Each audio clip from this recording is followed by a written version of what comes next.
আজি 5 ছেপ্টেম্বৰ আৰু আজিৰ দিনটোতে 7 বছৰ অতিক্ৰম কৰিলে উত্তৰ গুৱাহাটীৰ ভয়ংকৰ নাও দুৰ্ঘটনাই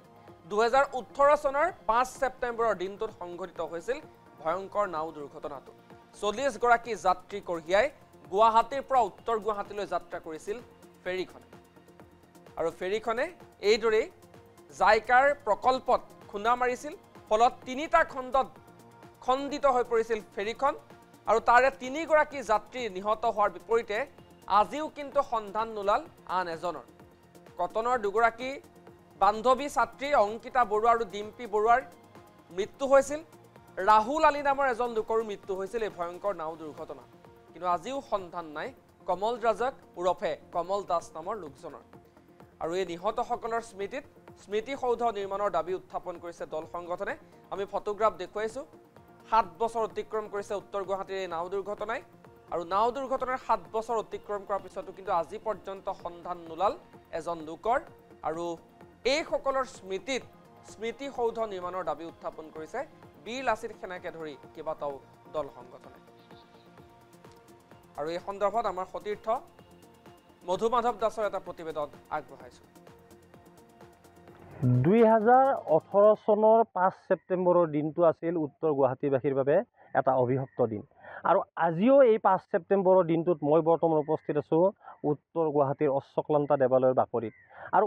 উল্লেখ কৰিব লাগিব যে অশ্বক্লান্তা দেৱালয়ৰ বাকৰিত আজিৰ এই 5 ছেপ্টেম্বৰৰ দিনটোতে আসলতে সংঘটিত হৈছিল এটা ভয়াবহ মৰ্মান্তিক শোকাবহ সাংঘাতিক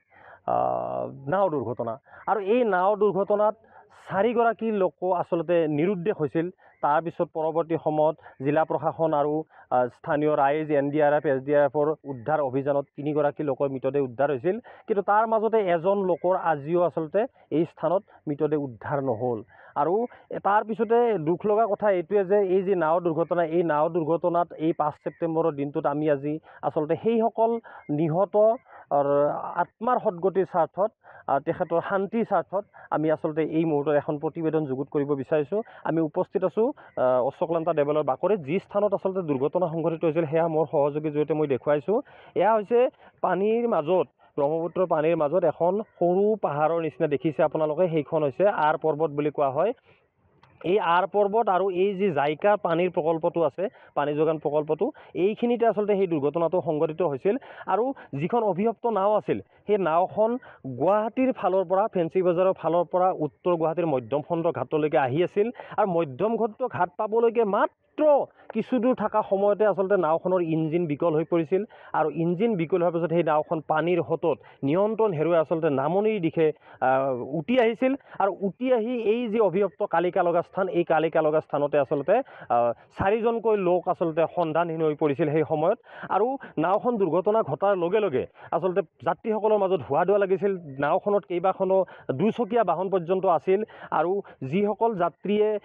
তাৰ নাওখনত আছিল তেওঁলোকৰ মাজত আসলতে নিজৰ জীৱন বচাবলৈকে আপ্ৰাণ চেষ্টা কৰিছিল কিছু সংখ্যক যাত্ৰীয়ে এই যে ৰেলিং দেখিছে এই ৰেলিঙত আসলতে ওলমি নিজৰ প্ৰাণ বচাবলৈ চেষ্টা কৰিছিল কিন্তু তাৰ মাজতো দুৰ্ভাগ্যবশতঃ আসলতে 4জন যাত্ৰী আমাৰ মাজৰ পৰা নোহোৱা হৈ গ'ল মই মোৰ সহযোগীৰ জৰিয়তে দেখুৱাইছোঁ এই পৰিৱেশ আৰু আজিৰ এই 5 ছেপ্টেম্বৰৰ দিনটোত আসলতে সেইসকল যাত্ৰীৰ সদ্গতি কামনা কৰি তেওঁলোকৰ আত্মাৰ চিৰশান্তি কামনা কৰি ইয়াত উত্তৰ গুৱাহাটীৰ কিছু ৰাইজ সমবেত হৈছে তেওঁলোক আহিছে মই কথা পাতিবলৈ চেষ্টা কৰিম আমাৰ সৈতে আছে উত্তৰ গুৱাহাটী সচেতন মঞ্চৰ এগৰাকী লোক দাদা মই আপোনাৰ সৈতে অলপ কথা পাতিম কি ক'ব সেই অভিশপ্ত দিনটোৰ কথাত যিহেতুকে নাও দুৰ্ঘটনাত আচলতে 4 গৰাকী লোক উত্তৰ গুৱাহাটীত নোহোৱা হৈ গ'ল কি ক'ব বিষয়টো এতিয়াও মানে দিনটোৰ কথা মনত পৰিলে সঁচাকৈ দুখ লাগে এটা উত্তৰ গুৱাহাটীৰ কাৰণে অভিশপ্ত দিন আমি কোনো উত্তৰ গুৱাহাটীৰ বাসীয়ে কোনো দিনে এই ঘটনাটো আমি কেতিয়াও পাহৰিব নোৱাৰোঁ সাধাৰণ অলপ প্ৰশাসনৰ ভুলৰ কাৰণেই এই ডেকা এটা ল'ৰা হেৰাই গ'ল আজিও তাৰ মৃতদেহ পোৱা নগ'ল তেওঁৰ বাপেক আছে আমাৰ লগৰ উমা ৰজক আৰু 2জনী ছোৱালী মেট্ৰিক সেই বছৰ পাছ কৰি উঠিছেহে ষ্টাৰ নম্বৰ পাই 2জনীয়ে কটনত ছিট লৈ পেলাই সেইদিনাখনে শিক্ষক দিৱস আছিল শিক্ষক দিৱস পালন কৰি ঘৰলৈ আহিছিল 2জনী হেৰাই গ'ল আমাৰ মাজৰ পৰা আৰু এজন ল'ৰা যিজনে সেই বছৰ চাকৰি পাইছিলেহি সেইজনো আমাৰ মাজৰ পৰা হেৰাই গ'ল গতিকে আমি আৰু কিনো কৰিম আমি সেই পৰিয়ালবৰ্গলৈ সমবেদনা আজিও জ্ঞাপন কৰিছোঁ ধৈৰ্য ধৰক আৰু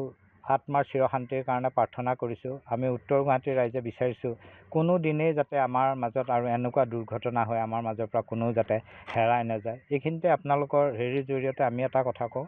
আমি সেইখিনি সময়ত প্ৰশাসনত দুটা ডাঙৰ অনুৰোধেই কৰিছিলোঁ যে আমাৰ যাতে যাতায়াতটো সুব্যৱস্থাটো কৰি দিয়ে, যাতে ভাল ভাল জাহাজ দিয়ে। প্ৰশাসনে পিছদিনাৰ পৰাই সেই ভদভদীটো বন্ধ কৰি দিছে, ডাঙৰ ডাঙৰ জাহাজ দিছে। আৰু এটা অনুৰোধ আছিল সেইসকলৰ স্মৃতিত যাতে আমাৰ এই নদীৰ পাৰতে এটা স্মৃতি সৌধ নিৰ্মাণ কৰি দিয়ে। এতিয়া আজিৰ দিনটোতে 5 আগষ্ট আমি লগ হৈ পেলাই তেওঁলোকৰ নামত চাকি বন্তি লগাবৰ কাৰণে এডোখৰ ঠাই নাই। গতিকে আমি প্ৰশাসনক আমি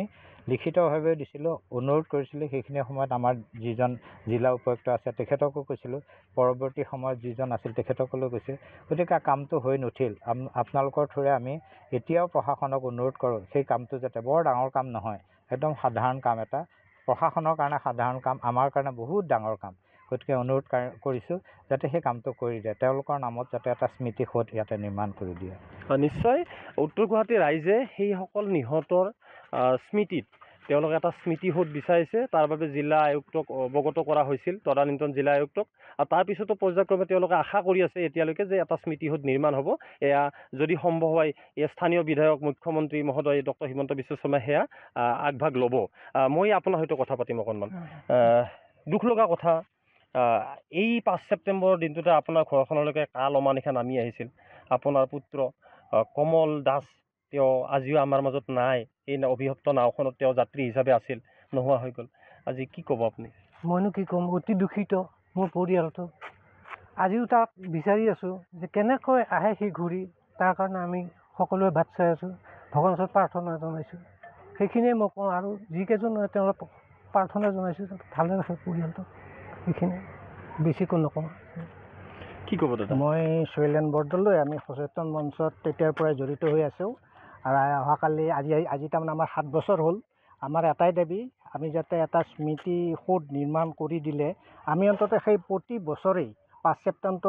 ছেপ্টেম্বৰত তাৰ ওচৰত গৈ এগছি চাকি জ্বলাই আমাৰ তেওঁলোকৰ আত্মাৰ সদগতিৰ কাৰণে প্ৰাৰ্থনা জনাব পাৰোঁ।